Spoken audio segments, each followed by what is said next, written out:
Dans un petit village aux abords du Serengeti, une règle s'apprenait très tôt à chaque enfant. Lorsqu'on entend un sifflement venant des fourrés, il ne faut surtout pas répondre ni se retourner. Les anciens n'en donnaient jamais la raison. Ils n'en avaient pas besoin. Tous grandissaient en entendant des avertissements discrets concernant Nuru wa Usiku, la lumière de la nuit.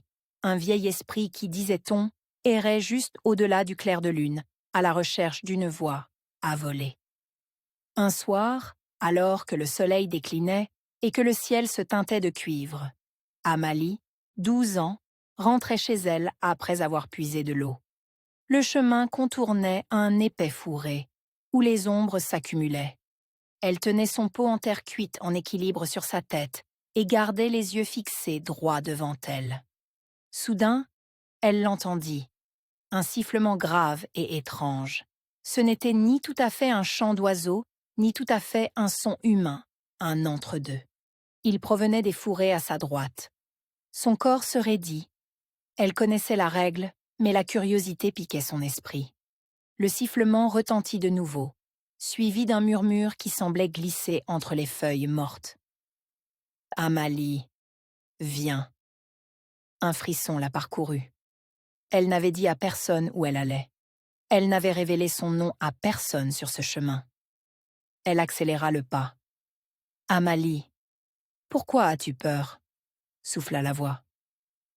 Les arbres bruissaient, malgré l'air lourd et immobile.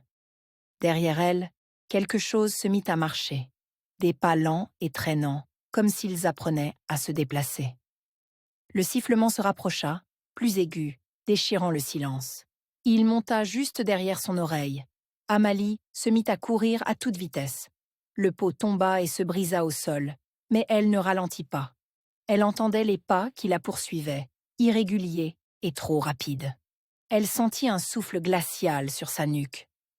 Juste au moment où elle atteignit le foyer du village, une main froide effleura son épaule. Elle se réfugia dans la lueur rassurante du feu. Les villageois se retournèrent, alarmés, mais personne ne s'approcha d'elle immédiatement. Tous les regards étaient rivés sur la lisière de l'obscurité derrière elle, là où quelque chose s'était arrêté. Une silhouette haute et mince se tenait juste hors de portée des flammes. Ses membres étaient démesurés. Sa silhouette se tordait en angles impossibles. Son visage était dissimulé sous un scintillement ondulant comme une eau troublée. Lorsqu'elle ouvrit la bouche, le sifflement retentit à nouveau, non pas de ses lèvres, mais d'une cavité creuse où une voix aurait dû s'élever. Elle refusa de s'avancer dans la lumière. Elle se contenta d'incliner la tête, observant Amalie d'un mouvement lent et délibéré. « La prochaine fois, » murmura-t-elle, « regarde derrière toi. » Puis, elle disparut dans le fourré comme si elle n'y avait jamais été. À partir de cette nuit-là, Amalie ne marcha plus jamais seule. Mais de temps à autre, lorsque la lune était basse et que la nuit lui paraissait trop immobile, elle l'entendait de nouveau, doux, patient, comme dans une attente, le sifflement qui flottait dans les buissons, appelant son nom. L'après-midi touchait à sa fin et le soleil glissait lentement derrière l'horizon. Elle resta immobile devant la fenêtre, les yeux perdus dans la lumière rouge et or. Tout ce qu'elle venait de vivre, le choc, la peur, la vérité enfin révélée, tournait encore dans sa tête. Dans le silence, elle posa une main contre la vitre froide et pensa. Quand j'aurai des enfants, moi aussi je les avertirai, comme l'ont fait les anciens pour nous. Je leur transmettrai ce que j'ai appris, pour qu'ils connaissent les dangers, pour qu'ils sachent se protéger. Elle inspira profondément. Malgré la douleur, une certitude douce venait de naître en elle.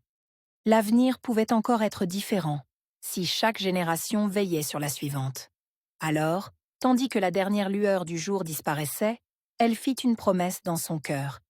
Ne jamais laisser les enfants ignorer les risques, et toujours leur offrir la vérité.